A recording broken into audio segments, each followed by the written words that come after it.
The emotion was just overwhelming, and I burst into tears.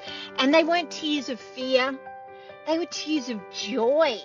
They were tears of being proud of myself. I had done it. I had overcome my fears. I had made that dream come true, and I had taken that challenge, and I had succeeded.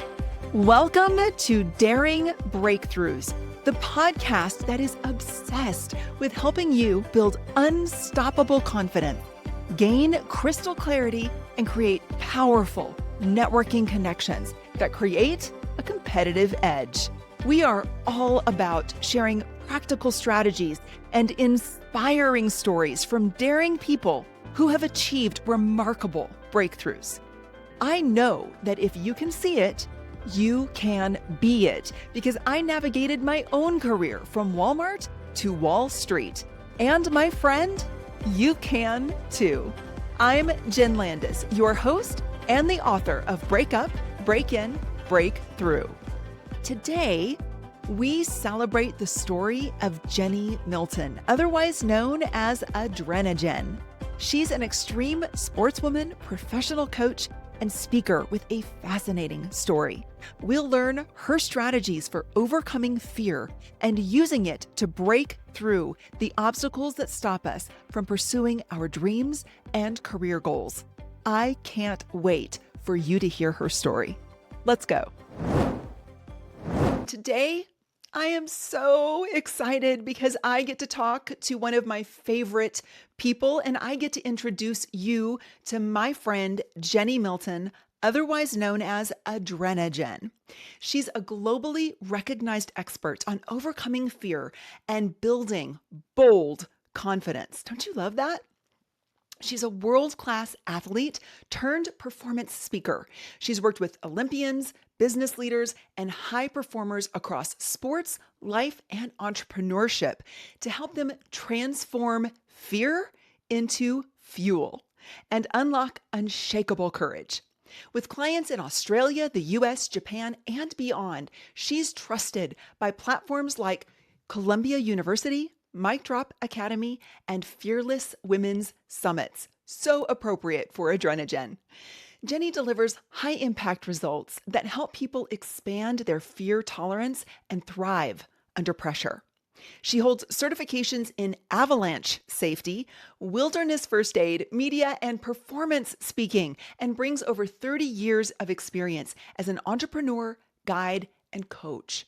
Her insights have been featured in TV segments, best-selling books, podcasts, and global platforms, including Extreme Like a Girl and Defining Moments. Using her signature fear formula, Jennie helps female entrepreneurs, athletes, and leaders break through self-doubt and fear of failure to experience bold confidence, unstoppable energy, of which I can attest and you're about to experience, and a mindset built for resilience. Through her adrenaline-backed methodology, she empowers audiences to step into the most courageous versions of themselves. Jennie, I am so excited for you to be here today. First of all, hello. Thank you so much for joining us. Oh, Jen, thank you so much for having me, and what a great introduction. Thank you so much for sharing that with our audience, and thank you for having me today. Jennie, I would love to start with your backstory. I mean, I have the benefit of knowing you and learning from you and being inspired by you on a regular basis. I'm one of those lucky people, but our audience doesn't know you. So I would love for them to get to hear your backstory from you. Okay, well, you can probably tell already just by hearing a few words coming out of my mouth that I am not native to the United States. I come from the land down under. I was born and bred in Australia, and lucky enough to have had the most amazing upbringing. My parents were entrepreneurs, they were retailers, and they had a sports store from when I was about 1 year old and they had that for over 30 years. So my whole childhood, I grew up after school going into the sports store, playing with all of the latest sports equipment. I mean, in the winter we skied, in the summer we windsurfed and sails, and every couple of months we would get into the latest sports. BMX, rollerblades, skateboards. I mean, if it had wind or wheels, we were into it. And when I say we, I'm talking about my brother and I, and we were wild, we were competitive, and we just loved to race. So you can tell already there that I had an upbringing in an entrepreneur household, a very competitive and sporty upbringing, which has created the life that I live today. No wonder they call me Adrenajen. So, were you always a daredevil? Because that's how I think of you in my head, as a daredevil, fearless, like naturally born fearless. If you look at my Instagram, you're going to see pictures of me skiing big, pointy, steep mountains in Alaska. You're going to see pictures of me kite surfing in the waves. But, Jen, let me tell you a secret. I spent the first 20 years of my life as a scaredy cat. Seriously, No I way. was that kid. I was that kid at school, that one that used to run away from everything. My primal fear response was so strong, and I would just run away from everything. My mum tells the most embarrassing stories. She loves telling them these days, knowing how far I've come, but she tells this story of when I was learning to ride a bike. And I grew up on this street that had multiple houses on both sides of the street, full of kids. And every day after school, we would all be out there on the road, riding bikes, skateboarding. Now, I was the last kid on my street, and I definitely wasn't the youngest. I was the last kid to be able to take the training wheels off my bike. Everybody else was already riding around on their two wheels, and I did not want to take those training wheels off. And my dad decided he was going to help me. And so mum tells the story of him hanging onto the back of my seat and running down the road, hanging onto me, and me looking behind, going, "Don't let go! Don't let go! No, no!" And eventually he finally let go. And off he went. I think he just got so frustrated and also embarrassed because all the other parents were on the side of the road watching him getting hot and sweaty running up and down the road. But that is just one of many stories that my mum loves to recount of my time as a child when I was a scaredy cat. I mean, she has this photo that she pulls out of me absolutely bawling my eyes out in tears sitting on a chairlift at a ski resort. I mean, it's a wonder that I actually continued on with the sport of skiing after being so scared. So it really didn't start off that way, and that's why I'm able to relate to people that actually feel the fear, that feel like a bit of a scaredy cat themselves sometimes, and help them with that step-by-step process of building our courage, which is what I've done step by step during my lifetime. I love that. And as you were relating that story and telling us that you were yelling, don't let go, don't let go. I thought, man, there are so many times in my life when I have either said those words or I've wanted to say those words or they were screaming in my head. I mean, let's just be honest. This week that happened when I had to do something that was scary and I was like, "Oh, I'm not sure I want to do this," right? So, talk to me about your turning point because obviously you found a way somehow to overcome that. What was your turning point? When I look back, I'm so grateful to my sport of skiing. And the sport of skiing was my classroom for building confidence and building courage step by step. And when you're learning to ski, are you a skier, Jen? I'm not. Well, then this will be a good story for you. If you were going to start skiing, you want to start on the beginner runs, and they give them a color. It's normally green. So you go to the beginner runs, and they're not very steep. They've just got a slight slope. But even when you're learning to ski, it is scary until you learn to do something called a snow plow, where you put your skis in the shape of a piece of pizza, and the edges slow you down, and all of a sudden you go from this feeling of being out of control into, oh wow, I can actually control my speed. And eventually those beginner green runs become boring and you're ready for the next step. And so then you look at that chairlift and you go up that chairlift to the blue runs. And the blue runs are a little bit steeper, and you have to learn how to do these turns down the mountain in order to control your speed when they're a little bit steeper. The snowplow is for the lower slopes, and then you do these carving ski turns on the blue slopes. And eventually, run by run by run, you're building your skills and you are building your courage, because every run you do, you're facing that fear again. And then you're building that confidence. You get down the bottom and, oh, yeah, I did it.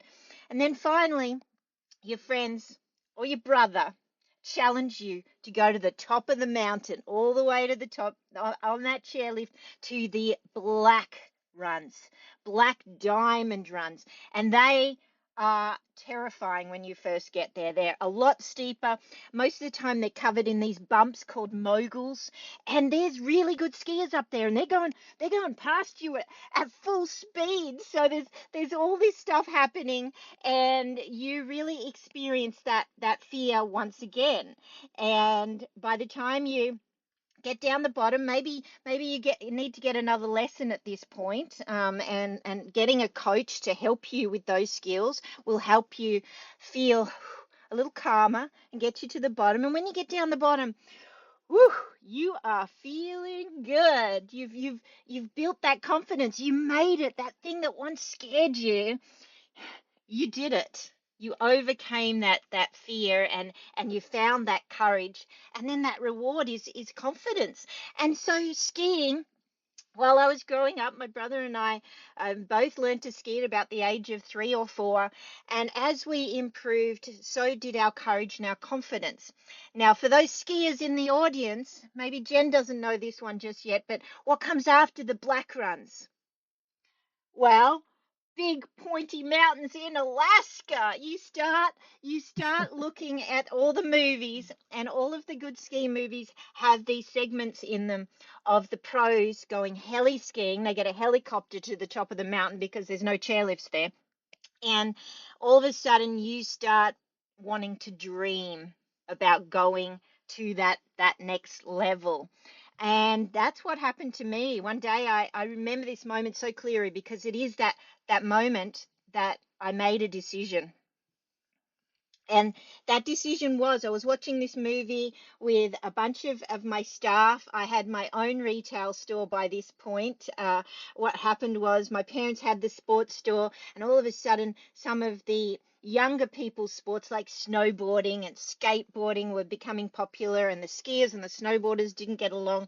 And I was about 18 or 19 years old, and so we decided we would start another store. And my parents pretty much handed that over to me as the young person to create that business. I had 10 full-time staff, and I called that store Adrenaline Sports. And that's one of the ways that I got my nickname Adrenajen. And we had this big TV screen in there playing all of the latest sports videos and movies.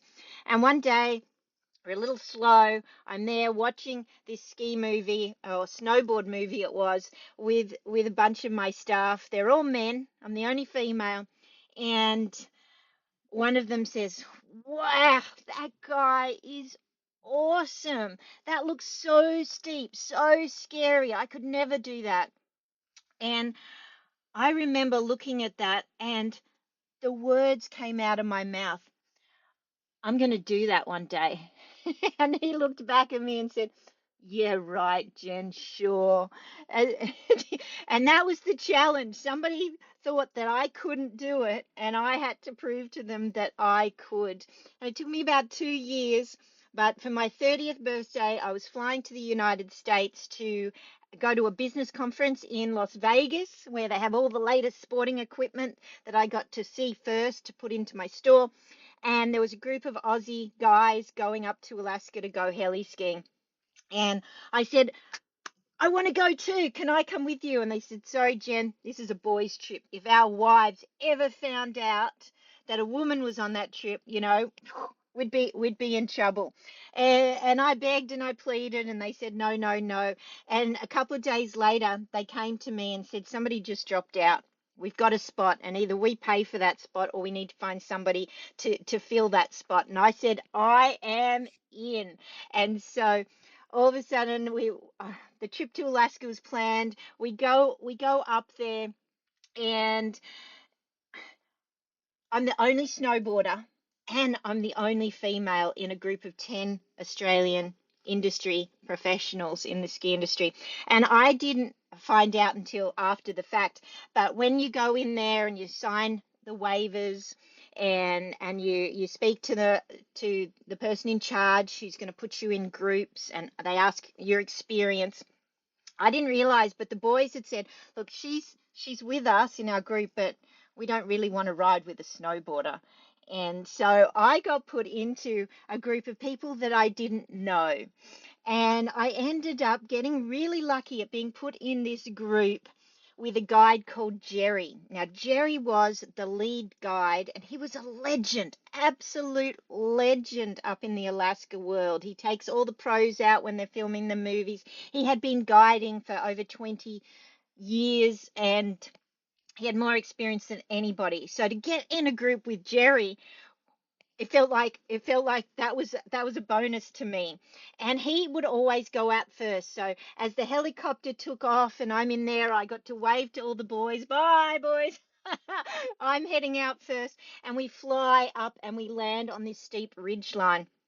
And we get out, and the helicopter flies away, and for a few moments, I was just in awe. It was like I was inside my dream, inside that movie that sparked that decision that this was something that I wanted to do. It was incredible. The mountains were beautiful. It was quiet. And then all of a sudden, I hear Jerry say, "Okay, everybody, get your gear on." We had to put on our backpacks. I had to put on my snowboard. And all of a sudden, the thoughts started rushing. Oh my gosh, I'm on top of this mountain. Whoa, it is way steeper than it looked like in the movies. Oh my gosh, can I actually do this? And all of these thoughts, scary, negative thoughts, started going round and round in my head. What if I fall? What if there's an avalanche? What if I get caught in a crevasse? What if I need a rescue? What if, what if, what if? And that tends to be what happens when we get scared. We think of all of the worst case scenarios, and it's actually very natural. But all of a sudden, my train of thought was broken by Jerry on the radio. He goes, "Okay, Jen, your turn." And I scoot close to the edge, and I look down. I am terrified. I am shaking. I am sweating. I I wasn't sure I could do this. And then I hear Jerry on the radio again. "Okay, Jen, 3, 2, 1, drop in." And there was no time for hesitation. He had counted me in, and you do exactly what Jerry says. That was the rules. And so I dropped in. I did a couple of very cautious turns, and the powder snow was flying over my head. And the next thing I know, I leant too far forwards, and I started tumbling, head over heels, head over heels. This was my worst case scenario, and I did not know what was going to happen next. But for some reason, thank you, universe. Thank you so much. I ended up stopping that rotation back on my snowboard and continued riding. I didn't lose any gear, and I kept my balance, and I just kept going. I still don't know to this day how I got that lucky. And I get down the bottom, and the rest of the crew and Jerry are there, and they've got their arms in the air. "Yeah, yeah, Jen." And maybe they thought I did that on purpose, like it was some sort of Australian trick or something. But I got down there, and the emotion was just overwhelming, and I burst into tears. And they weren't tears of fear, they were tears of joy. They were tears of being proud of myself. I had done it. I had overcome my fears. I had made that dream come true, and I had taken that challenge and I had succeeded, and it felt really, really good. And the next thing I know, the helicopter came and got us again, and we did 6 runs that day. So I got scared again. I built my confidence. I got scared again. I built my confidence. And the mountains that day helped me expand my fear tolerance. They expanded the amount of fear that I could handle, and that day changed my life in more ways than you'll ever know, for the better. Amazing. Such an amazing story and so many lessons there. I had to grab my pen and paper. I'm taking notes like crazy because there's just so much there to unpack.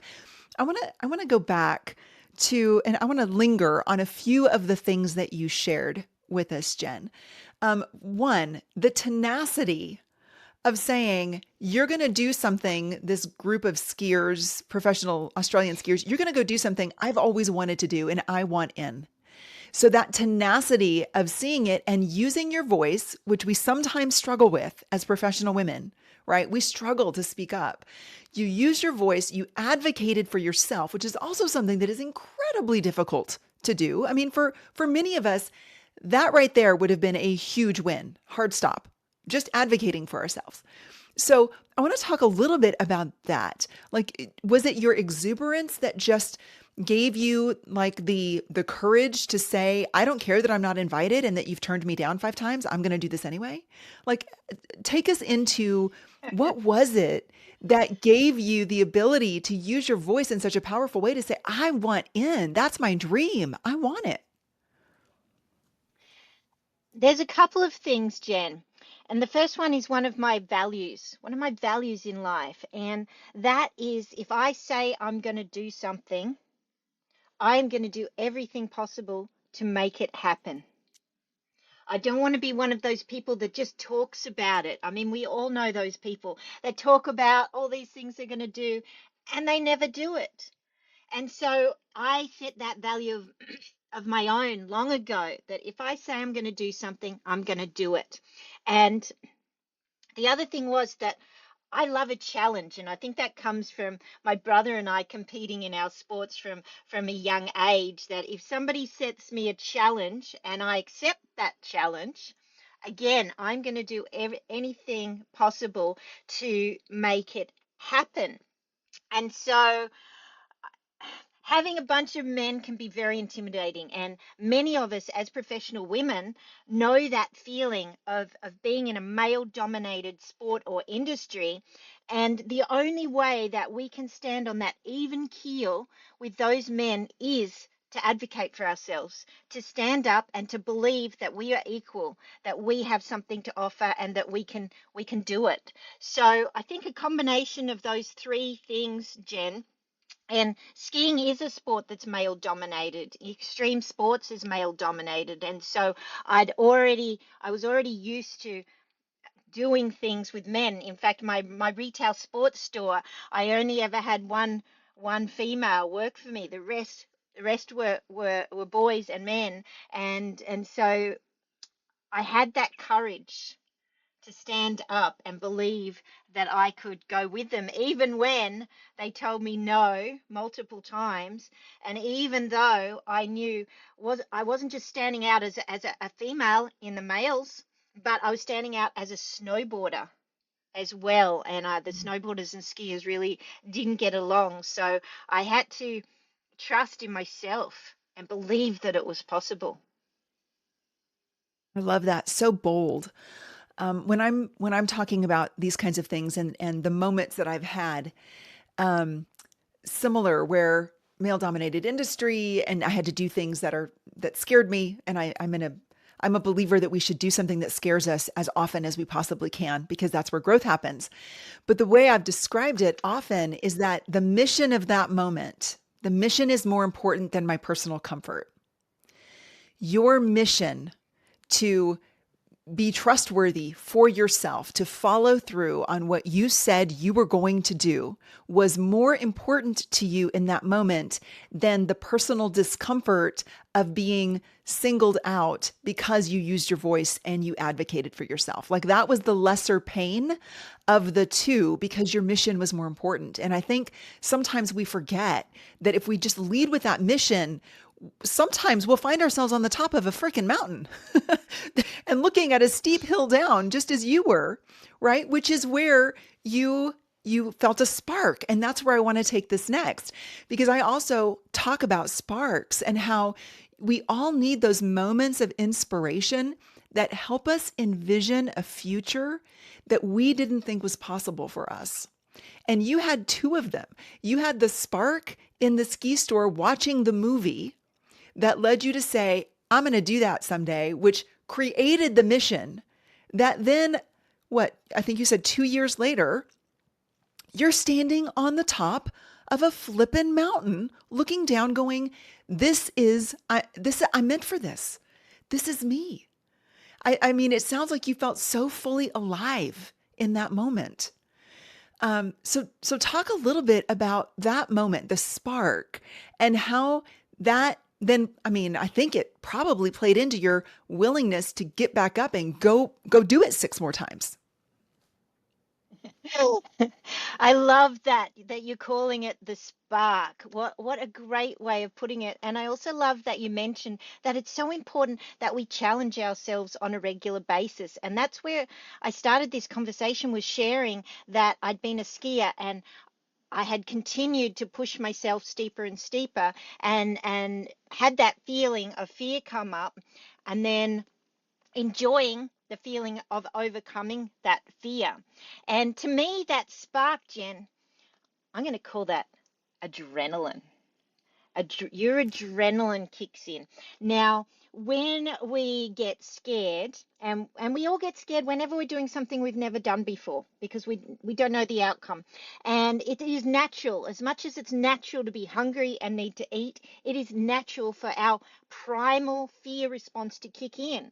We've all heard about fight, flight, freeze, and also the lesser known one, which is fawn, the fourth one in there in the primal responses.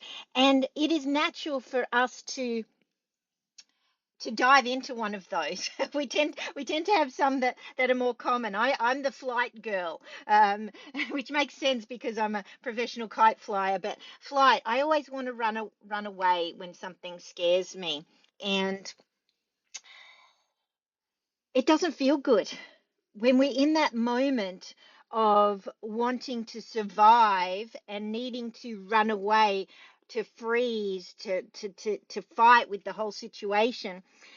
It's very uncomfortable. We don't like that. And in fact, the faster I can run away, I'm running, not necessarily running away from something that's going to kill me. I'm running away from that feeling because it doesn't feel good.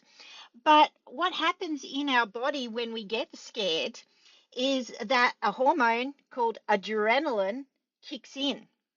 And I've learned to love that feeling of adrenaline. So we that spark comes in, and that adrenaline feeling. Now, what does adrenaline do in our body? It actually has all of these physiological things that happen. Did you know our eyesight gets better when we're in that state of adrenaline?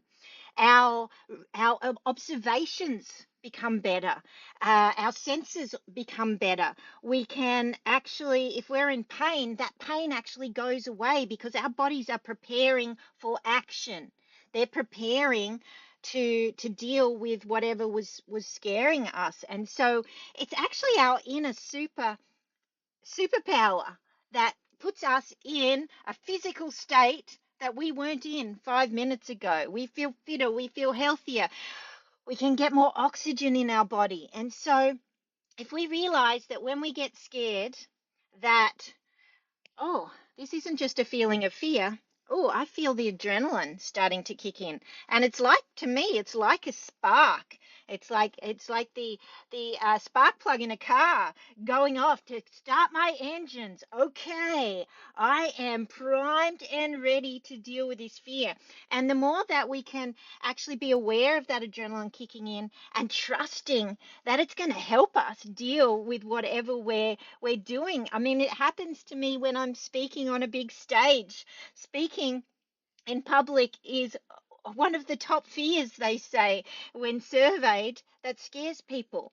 And so when I was speaking in at Columbia University in New York a few weeks ago, whew, boy, my heart was pumping and I felt that spark happen and I felt my adrenaline kick in, and it was just as much adrenaline as what I get when I'm skiing those big mountains. And I know that my body is now ready for it. And I also know that my life is not actually in danger. The primal fear response is a survival technique. But are our lives really in danger when we have a fear of failing, when we have a fear of not being good enough, when we have a fear of public speaking? Ask ourselves, is my life really in danger? Now, if my life's really not in danger, I don't really need to run away into flight or freeze. I can go, hey, my body's designed to give me an adrenaline rush right now, which is going to help me overcome and put me into that state of courage. You can't have courage without adrenaline. They come hand in hand. And so the more that we can train ourselves to experience fear, experience the adrenaline, experience the courage, and then loving the feeling of the confidence you feel when you do something that scared you. I mean, I'm so in love with that feeling, Jen, that the horrible feeling of feeling fear is a sign to me, ooh, I've got the chance to feel good now because something scares me and I am going to do it. Love that. I heard a quote once. I think it originated with Tony Robbins. I'm not sure, but it sounds like a Tony Robbins kind of thing. And that is that the only difference between excitement and fear is what you call it, because your physiological response is the same. It's the same. You get the butterflies in the stomach, you get all of the things that you were just talking about. The difference is what you call it. And I think definitions matter. So I love being able to put adrenaline to this thought because I've never thought of it in that way, but that's exactly what it is. I love that. So I want to go to the moment that you were standing on the edge of the cliff and you have this negative headspace and you've got the what ifs going. What if, what if, what if? Man, I think we can all so identify with that. I think, some of us spend a lot of our lives in that what if headspace. And one of the things that I've been focusing on as I've been, working through this next breakthrough in my own life, and you and I have talked about it, is the fact that when you are in that space and you are thinking, what if, what if, what if, our jobs in that moment, and I think you illustrated this beautifully, our job is to do the thing that we practiced, to really hone the process, to show up prepared, to do what we can, and to let go of the outcome. In that moment, if we've done everything that we can, we have to identify what do we control and what do we not control. And you couldn't control the elements that you were about to ski into. You didn't know what they were. You couldn't control that whole environment. It was your first time. You didn't know what to expect, right? Not fully, but you had prepared, and you could say you'd spent your life preparing for that moment. And then when the worst happened, and the worst does sometimes happen, right? And you found yourself, tumbling head over heels, your training kicked in. Your muscle memory, I'm sure, had something to do with you landing on your feet and your ability to keep going. Now, not all stories end as beautifully as that one does, with an outcome that's fantastic, right? But I think as I was listening to you, I kept thinking, there it is again. Jennie focused on the process. She focused on her training. She focused on what she could control. She didn't have control over the outcome. But because she focused on where she did have control, the outcome was still positive. So talk a little bit about that, right? You first of all, you had a beautiful, I'm going to call it a person in your network, because for us professional women, I think that's where it comes from. That was that kind boot on your back that said, "Jennie, I'm counting you in." And you knew, "Oh, I have no choice," right? So you had support to move from fear into action. So I want to hear a little bit more about that. And then once you did, your focus had to be on what you knew how to do, not what you couldn't control. So talk a little bit more about that. How lucky was I to have Jerry and that radio count me in? Because if I was there without that, I would still be standing on that mountaintop. I probably would have called the helicopter, come back in and get me. And I have seen that happen before. So counting in is something that is just so important. Mel Robbins talks about the 5 second rule. Again, that is a countdown. That's counting us in to going forwards. Athletes, and I love giving examples from sports, have ready, set, go. And I love evaluating that particular chant, if you would call it that. Ready, are you ready? Have you done your coaching? Have you done your training? Have you been going to the gym? Are you ready with the abilities to be able to do this thing? Set. Set. I love thinking about that, like mindset. Is your mind also ready, not just your body? Have you got the right mindset to believe? And athletes do a lot of visualization. They have already run that race, they've already won that race multiple times over and over and over again in their heads. And then go. That's a deadline. We always function better when we have a deadline to actually aim for. So Jerry counting me in, 3, 2, 1, drop in, was the exact thing that I needed to overcome my fear. Without that, I it may not have had the same outcome. So I think it's important for us to count ourselves in, and the 5 second rule is a great one to do that. Or ready, mindset, go. Now, what I also learned up in Alaska was they had these incredible heli-ski guides like Jerry. He wasn't the only one. They were people who essentially had one of the scariest jobs out there. They were putting their lives in danger, and it was their job to keep other people safe. I didn't have the knowledge at that stage. I do now, to be able to evaluate the mountain, whether it was going to avalanche, whether if we dropped in, the whole mountain would completely collapse and we would be caught in an avalanche. He has done the training. He has had those skills. And I've been up there heli skiing. I got quite addicted to the heli skiing, as you can imagine. It's quite the rush. And I watched somebody fall into a crevasse one day. They were the person that went in front of me, and they had come over what's called a blind rollover, and that it's so steep you can't see what's over the edge. And over the edge was a big hole in the glacier. It's called a crevasse, and it goes hundreds and hundreds of feet deep, some of them. And as I came down, I noticed his tracks go into the hole. I was able to keep myself safe by going to the right, but I was the first one on the scene.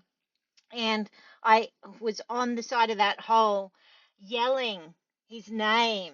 John, John, are you there? Can you hear me? Are you okay?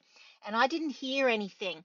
Now, very, very quickly, it's all a bit of a blur at this stage because it was quite a scary worst case scenario that I watched happen. But the helicopters went and grabbed all of the mountain guides and brought them up there to the side of that crevasse. And I was able to watch a real life rescue go into play. And I noticed a couple of things. I noticed how calm these heli guides were. They were still smiling and kind of, giggling at each other. They had this very positive mindset when something terrible had just happened. And It wasn't until I watched them set up their ropes and set up their anchors. It was my job. I was part of the anchor. I just had to sit on all these backpacks that the ropes were tied to so they didn't go anywhere. And they pulled this guy out of the hole. And he was okay. He had a few broken bones. His snowboard was snapped in half, but he survived. And the helicopter came and got him and took him straight to the hospital. But when we were debriefing and I got to ask these heli-ski guides, wow, that was incredible. I mean, they were seriously real life superheroes coming to the rescue of something that was very traumatic. And I said, wow, you guys must have done that before.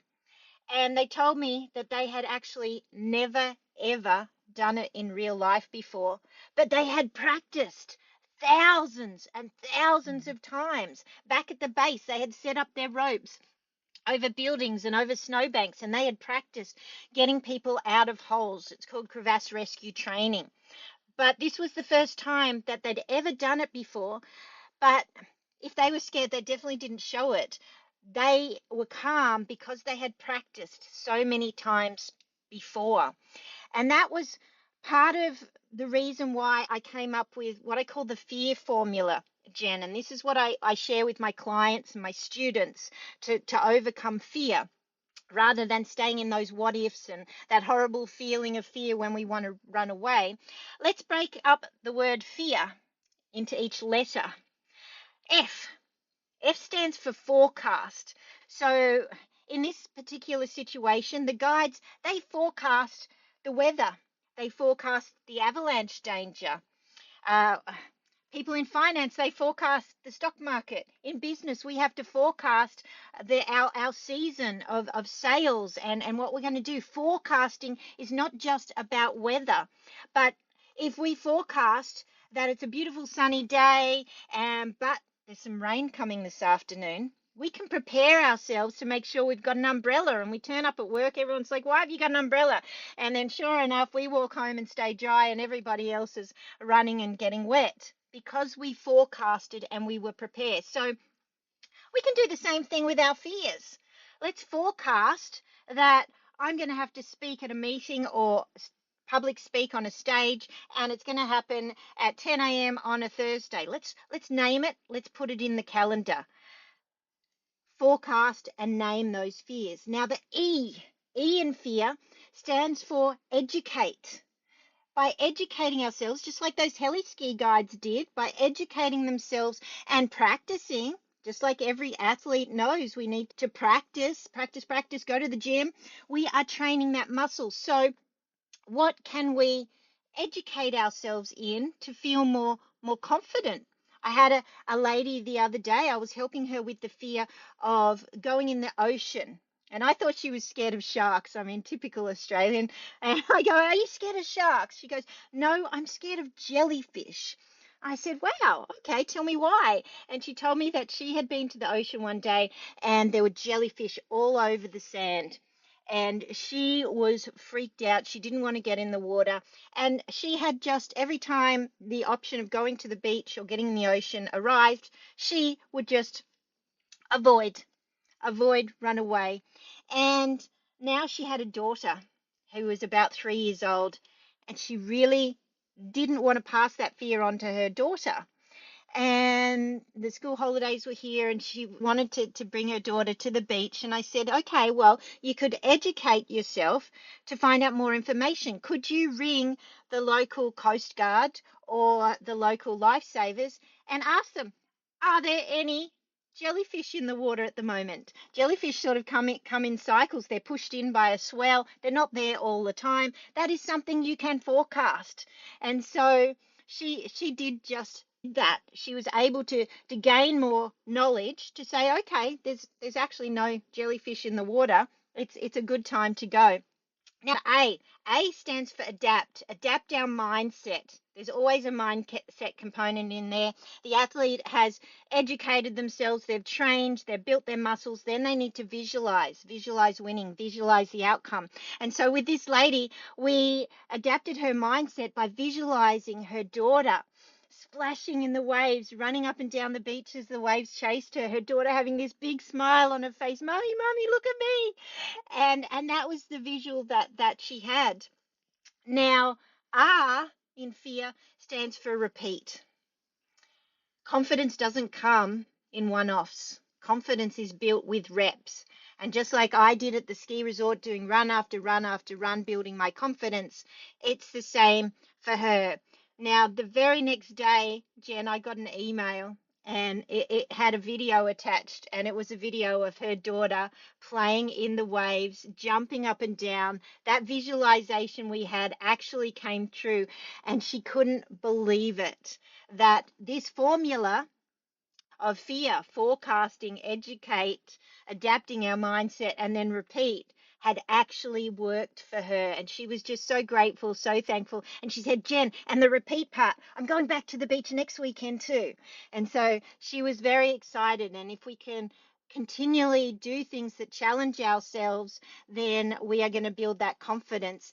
And it actually carries over into different areas of our lives. And just like me building my confidence up there in Alaska, when I went back home and back to my business, back to my life, I had more courage. It seemed like things that scared me before weren't scaring me. My fear tolerance had expanded, and that really carries over to all areas of our lives. So scaring yourself by going on a roller coaster at a theme park, or challenging yourself to jump in some cold water Wim Hof therapy, is going to carry over into all areas of your life. I love it. So good. Forecast, educate, adapt, repeat. Those reps are so important. And this is just such a usable and easy to remember framework. I absolutely love it, Jennie, and I've actually seen it in action. I've seen you as you have worked through this and used it with other clients, and you've used it on me, which I absolutely love, and I've always been so grateful for. When I started this journey, I didn't want to press record. I didn't want to post. I was scared to death, and you were the one who kept pushing me, saying, Jenn, you can do this. You were so encouraging. So if you can imagine working directly with this little bottle of energy that is Adrenajen, let me tell you, it is an amazing thing. Jennie, what is maybe a final piece of advice you would have for our audience today? These are professional women who are working their tails off in every aspect of their life. They're working so hard and they've got a dream. They know they're meant for more and they're pursuing that. And you and I both know that breakthroughs don't come easy. They don't just happen, or we wouldn't call them breakthroughs, right? So what is maybe a final piece of advice you would have for the women out there who are listening to Jennie going, that could never be me, or wow, she's so brave. Wouldn't it be nice if I could be that? What would you tell those women? Well, first of all, Jen, let's celebrate all those women out there. Let's cheer them on, because they are working so hard, and they're not just working hard in their businesses, they're working hard as mothers, as wives, Hmm. and also in their own lives. They're working on their self-development as well as the development of their businesses and their roles. And it's really, really important to celebrate our wins and to fall in love with that feeling of winning. That's what every athlete falls in love with. It's not for the cheap fake gold trophy that we get. It's actually for the feeling that we get when we feel like we're winning. And we don't need to wait until you win the Olympics to celebrate. I celebrate every single day. And that is something that has just become a habit to me. So when you post on social media, woo! Celebrate yourselves. I'm celebrating you out there. And so I think that's so important for us to continually celebrate ourselves. But also, there's so many women out there who are your cheerleaders, and we are cheering you on. And I have been Jen's cheerleader, and she has also been my cheerleader, and that feels really good to support each other. Imposter syndrome is one of the most common fears that I hear about. We feel like we're not good enough. And I'm going to leave you with this final quote that I came up with, and I just love it. And it's when fear says, not you, adrenaline says, watch me, just watch me. And that one quote really makes me feel good, and it makes me want to go, yeah, challenge me, and then just watch what I do next. And I hope you like that one too.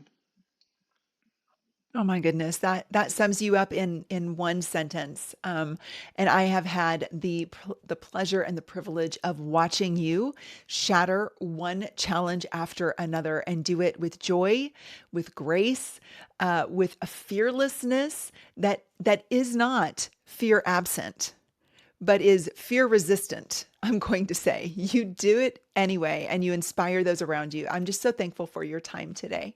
Thank you for doing this. I have no doubt that there are going to be people that are listening to this episode and they're going to be like, I want more Adrenajen. Because that's how I feel. I want more Adrenajen. So, how can they follow you? How can they get in touch with you if they wanted to work with you? Give people an understanding of how to reach you. Well, thank you so much, Jen. You can find me at Adrenajen. I have a website, adrenajen.com. You'll find me on Instagram at Adrenajen. You'll find me on Facebook at Adrenajen. But if you would like to have me come and speak to your team at your workplace, I'd love to come to you. And you can find all the information there at jennymilton.com. And you can see all of the different things that I talk about and what I do. But one of the things I'm really passionate about is not just helping leaders, entrepreneurs, and empowering women out there. Jen, one of the things I really love to do is building that courage from a young age. And I actually volunteer to teach at a lot of schools. One of my favorites is when I travel to remote villages in Alaska and I get to teach the Inuit kids some of these lessons. And so I actually wrote a children's book. Can I show it to you? Please.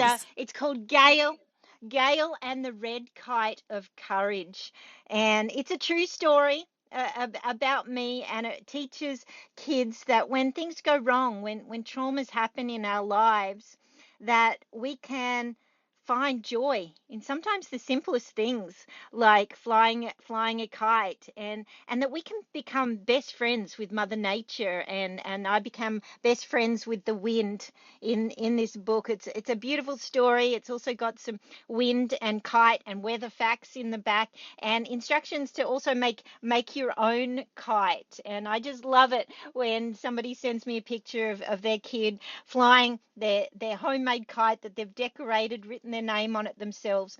And we can really start sharing that courage with kids at a young age. So I hope you'll reach out and you'll find me. I love chatting. I would love to hear what you're going through and see if I can help you. So send me a DM, send me an email, and I hope you've enjoyed our chat today.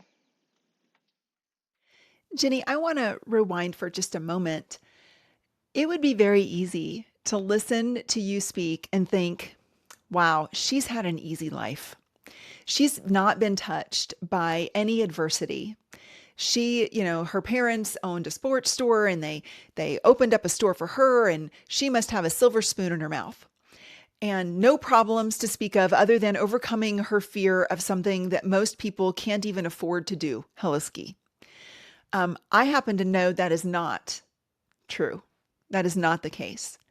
Um, and I'd like to give you just a moment to speak to that because I think it's very easy to look at highlights and breakthroughs and to fool ourselves into thinking that they didn't have a tough life and that it was easier for them. And I feel like I would be doing a disservice to you and to our audience if I let this conversation end with that hanging out in someone's mind. Would you mind if you're willing? I know you believe in vulnerability. It's one of your core values, and that you know that we can only grow if we are wholly who we are, authentically who we are. So would you mind sharing what you're comfortable sharing with the audience so that we can disabuse that notion that Jennie has had nothing but an easy life? Well, thank you, Jen. I would be happy to. And we look at social media and sometimes we get that FOMO and feel like everybody is just winning out there and having this amazing life. And maybe that's part of what came across today because I'm just telling you the good stories. But it's not always like that. And I think we need to remember that when we see all these people on social media, it's just smoke and mirrors. And normally every great person that's out there who's had a breakthrough has been broken at some point. And that has happened to me numerous times. As many times as I've had successes, I've also had things go wrong. When I told you about my brother, and we were very competitive. And one day he came home from school and said, "Oh, I've got a bit of a sore leg." He'd been playing football. And my dad's like, brush it off, give it a bit of a massage. You'll be right, mate. And my mum, her mother's intuition kicked in and said, "I think something's wrong," and took him down to the hospital. And the very next day, we were told something that no kid or family should ever hear, and that was that my brother had bone cancer. And in order to save his life, and the chances were so slim of him even surviving, was he was going to have chemotherapy, and he was also going to have his leg amputated. And so he was 9 and I was 11. My brother had his leg amputated. And one of the reasons why I'm so passionate about skiing and sharing these stories of skiing is that my mum and dad were friends with some ski instructors who specialized in teaching people with disabilities. And only weeks after he got home, Michael got the chance to go skiing. He was still on chemo. He had a completely bald head and he learned to ski on one leg. People say, why doesn't he wear an artificial leg? And that was because back then in the 80s, they took nearly his whole leg off. His stump is very small. It doesn't have a lot of muscles. It really can't move an artificial leg very well. So he had grown up doing everything on one leg. And I didn't take long for us to want to start competing again. And so I took my ski off and we were racing on one ski together. And it also didn't take long for him to start beating me and I had to put two skis back on. But he has gone on to become the world's top one-legged skier. He had gold medals in the Paralympics. He holds the world speed skiing record for a person with one leg, and that was about 132 miles an hour for my American friends in miles. And that book I just showed you, Gail and the Red Kite of Courage, actually tells this true story of my brother having his leg amputated and me as his sibling going into depression and not playing with my friends and not enjoying anything in life and how I actually found joy from flying a kite. And there's a beautiful illustration in the book of my brother and I flying kites together, and he's only got one leg. And Jen, when I made the decision I was going to write that book, I decided that all the proceeds would actually go to a children's cancer charity called Red Kite. I named the book after this cancer charity in order to help not just kids with cancer, but their whole families. And that's just one of many. I've had spinal surgery. Last year I had 3 brain surgeries, which really made me question my identity, question my life, question my direction. And that was what sparked, there's that word again, sparked my desire, my motivation to share these stories of overcoming fear, share these stories of hope so that other people can find them. And Tony Robbins, I'm a big fan too, Jen, he once said, is there more knowledge in a library or a graveyard? That one just hit me in the heart. Of course, everybody in the chat was going, there's more knowledge in a graveyard, because most people take their knowledge and their experiences and their stories with them. And I made a decision right then in ICU that I was going to share my stories so that people could find them, that I would leave my stories in books at the library and on stages and in podcasts just like this one. So, Jenn, I am so grateful to you inviting me on this podcast today, because you are helping me make this mission of sharing these stories come true. I love that, Jennie. Thank you for your willingness to share that deeply personal series of struggles, not one, a lifetime of struggles. And I love your story. And it just, thank you for ending on that, because here's the thing. We all have stories, and those stories need to be heard. Someone out there is going to resonate with your story in a way that they can't resonate with mine, and vice versa. And the same holds true for every single member of the audience today. Anyone who is listening to this, they have a story that someone needs to hear. We're both authors, we're both speakers, and we both believe that to the marrow of our bones. And I love sharing this moment with you and celebrating Adrenajen, because man, look at my friend Adrenajen. I'm so lucky and blessed and fortunate. So thank you so much for spending your time with us. If you listened to this episode and you are feeling all the feels that I am feeling, I just want to say, first of all, thank you. Thank you for joining me and my friend Jennie Milton for this episode of Daring Breakthroughs. If you found value in this episode, and I believe you did, I invite you to review, to like, and to subscribe so you don't miss our next episode. Until then, take one of the many insights you gained today, share it with a friend, a colleague, and then make one bold move that brings you closer to your next breakthrough. Myself and Adrenajen dare you.